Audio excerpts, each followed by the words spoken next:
Money in the Bank 2004. I'm MTO. I think it's safe to say that this was probably the worst Money in the Bank pay-per-view of all time. Not to say it was bad, but the last two were some of the better pay-per-views of their respective years.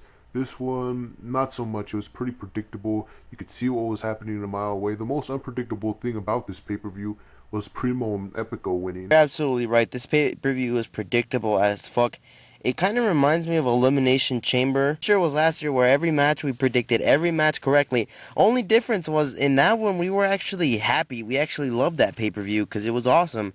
On this one, I'm not really saying it was bad, but I just didn't enjoy it very much. For the most part, it was just, I don't know, I just felt my energy was drained after the first match.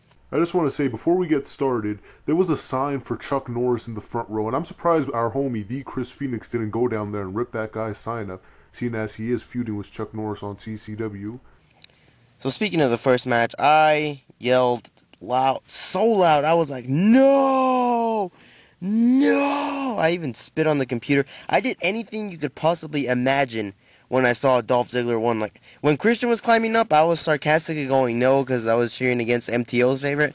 But then, when Dolph Ziggler started climbing up, I was like, no, I was just kidding. Come on, Christian, win. I mean, that just fucking drained my energy for the rest of the show. It pissed me off. I'm sure everyone else loves this. Everyone else is jizzing right now.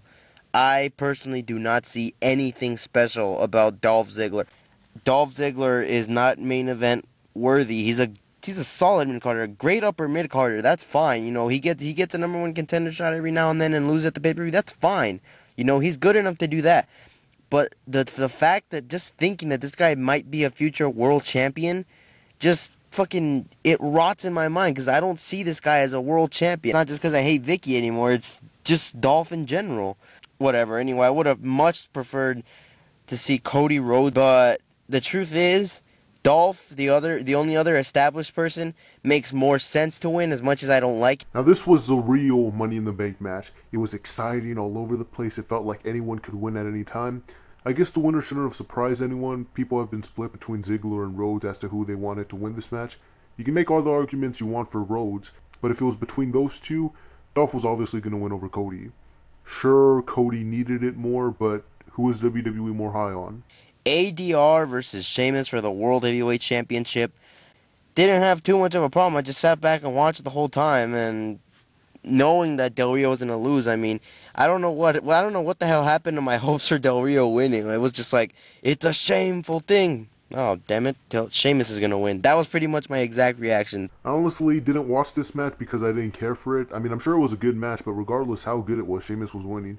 I see fans have begun booing Sheamus as of lately. I wonder if that's because they legitimately feel that he's the new Cena, or if they're just bandwagoners that only hate him because he made Daniel Bryan the most over person in WWE.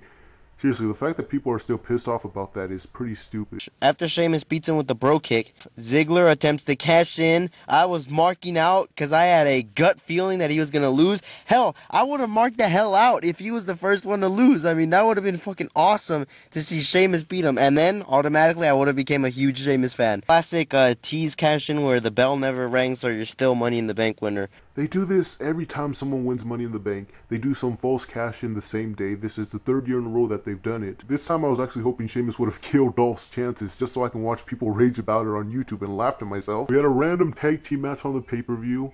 I just wanted to look at Rosa the whole time. That's always a highlight of these matches. Though I'll give AW some props, he was funny too. Racist as well, but apparently Arizona loves racism, as if we didn't already know that. And we got to see Rosa dance some more, so that was good. And I'm glad that they're actually hyping up a tag team feud, maybe setting up a possible triple threat tag team match for SummerSlam. They're even hyping up lower card matches for SummerSlam, which is something they haven't done in the last 3 years. So it actually gets me a little excited, even for a match like this.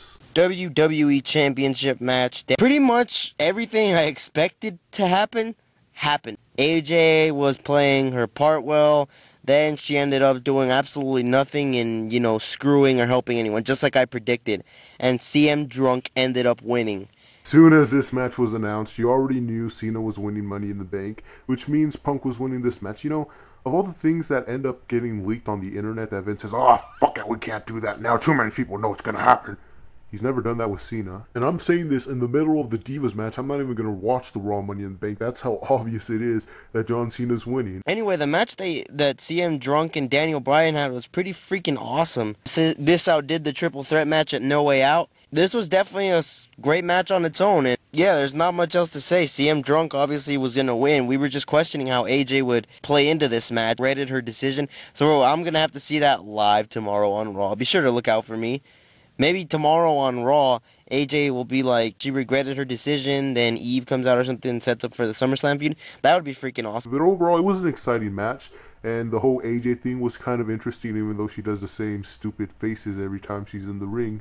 Maybe AJ will play a role in Punk's feud with Cena heading into SummerSlam, and I'd have no problem if AJ whored herself out to Cena and became more important than that match, like she was for this one.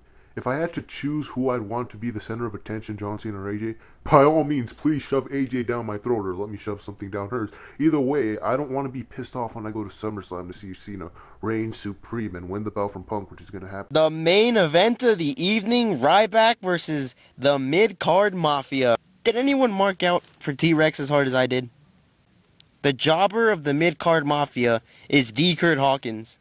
And I feel bad for the guy, because the guy has talent. T-Rex pretty much dominated Ryback the whole time, and Kurt Hawkins picked up the scraps, then T-Rex did some more damage. Damn right, Ryback main eventing his second straight pay-per-view in a row, and T-Rex main eventing his first.